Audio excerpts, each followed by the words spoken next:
ഒരു ഗ്രാമത്തിൽ സഹൃദയായ ഒരു സ്ത്രീ ജീവിച്ചിരുന്നു. അവൾ ഒരു കുഞ്ഞിനായി ആഗ്രഹിച്ചിരുന്നു.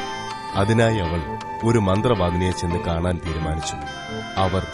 അവൾക്കൊരു വിത്ത് കൊടുത്തു. അങ്ങനെ ആ സ്ത്രീ ആ വിത്ത് തന്റെ തോട്ടത്തിൽ വിതച്ചു. കുറച്ച് ദിവസങ്ങൾക്ക് ശേഷം ഒരു മാന്ത്രിക പുഷ്പം വിടർന്നു.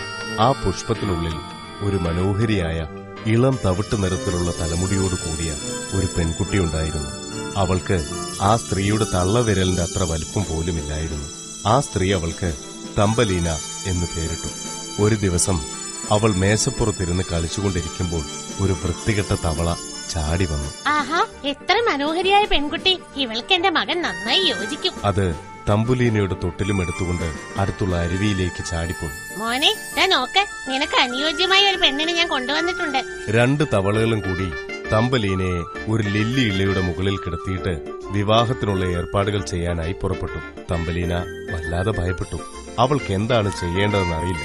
അപ്പോഴതുവഴി വന്ന ഒരു ചിത്രശലഭം തമ്പലീനയെ കണ്ടു. വിഷമിക്കാതിരിക്കെ, ഞാൻ നിന്നെ സഹായിക്കാം. അത് അവളെ കൈകൊണ്ട് വലിച്ചെടുത്ത് വളരെ അകലെയുള്ള പുഷ്പങ്ങൾ കൊണ്ട് നിറഞ്ഞ ഒരു മനോഹരമായ സ്ഥലത്തേക്ക് കൊണ്ടുപോയി. തമ്പലീനയ്ക്കായി ഒരു പൂവ് പറിച്ചുകൊണ്ടുവരാൻ ചിത്രശലഭം പോയി. അപ്പോൾ അവിടെ എത്തിയ ഒരു കറുത്ത വണ്ട് തമ്പലീനയെ കണ്ടു. എന്തൊരു അപൂർവമായ ജീവിയാണിത്! ഇവളെ ഞാൻ എന്റെ വീട്ടിലേക്ക് കൊണ്ടുപോകും. അതവളെ ഒരു കാട്ടിലേക്ക് റാഞ്ചിക്കൊണ്ടുപോയി. അതിന്റെ കൂട്ടുകാരെല്ലാവരും ഒന്നിച്ചുകൂടി തമ്പലീനയെ നോക്കി നിന്നു. ഈ വൃത്തികെട്ട ജീവിയെ കണ്ടോ? അതിന് 2 കാലുകളേ ഉള്ളൂ. ഇതുപോലൊരു വൃത്തികെട്ട ജീവിയെ കൊണ്ട് യാതൊരു പ്രയോജനവുമില്ലെന്ന് മനസ്സിലാക്കിയ വണ്ട് അവളെ പറഞ്ഞയച്ചു. പാവം തമ്പലീന കാട്ടിൽ അലഞ്ഞു തിരിഞ്ഞു. അവൾ മണ്ണിലുള്ള ഒരു ചെറിയ ദ്വാരത്തിലേക്ക് കാലിടറി വീണു. ഒരു വൃദ്ധയായ ചുണ്ടലി പുറത്തേക്ക് വന്നു. അത് തമ്പലീന വിറങ്ങലിച്ചിരിക്കുന്നത് കണ്ടു. കൂട്ടുകാരി, നീ കൂടുതൽ തണുത്ത് വിറങ്ങലിക്കുന്നതിനുള്ളിൽ അകത്തേക്ക് വാ. ആ ചുണ്ടലിയും തമ്പലീനയും സുഹൃത്തുക്കളായി.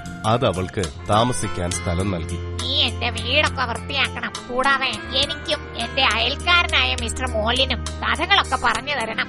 ആ സമയത്ത് മിസ്റ്റർ മോൾ അകത്തേക്ക് വന്നു. അതിന് തമ്പലീനയെ വളരെ ഇഷ്ടപ്പെട്ടു.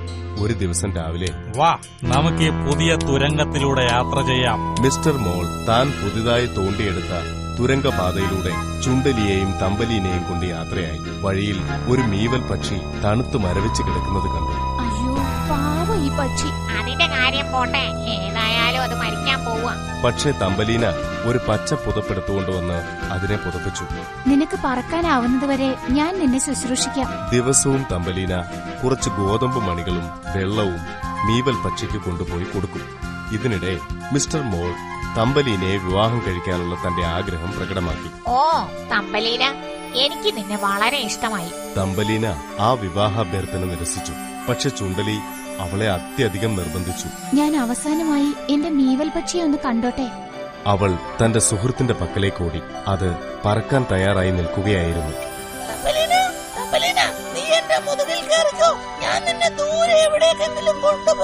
തമ്പലീന സന്തോഷത്തോടെ അതിന്റെ മുതുകിൽ കയറി. അത് പുഷ്പങ്ങളുടെ മാന്ത്രിക സ്ഥലത്തേക്ക് പറന്നു.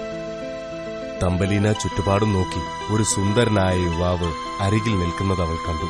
അവരുടെ കണ്ണുകൾ തമ്മിലിടഞ്ഞു. അവർ പ്രണയത്തിലായി. ഞാൻ ഡേസീസിലെ രാജകുമാരനാണ്. നിനക്ക് എന്റെ രാജ്ഞിയാവാമോ? രാജാവിന്റെ പ്രജകൾ തമ്പലീനയ്ക്ക് മനോഹരമായ ചിറകുകൾ സമ്മാനിച്ചു. അവരുടെ വിവാഹം നടന്നു.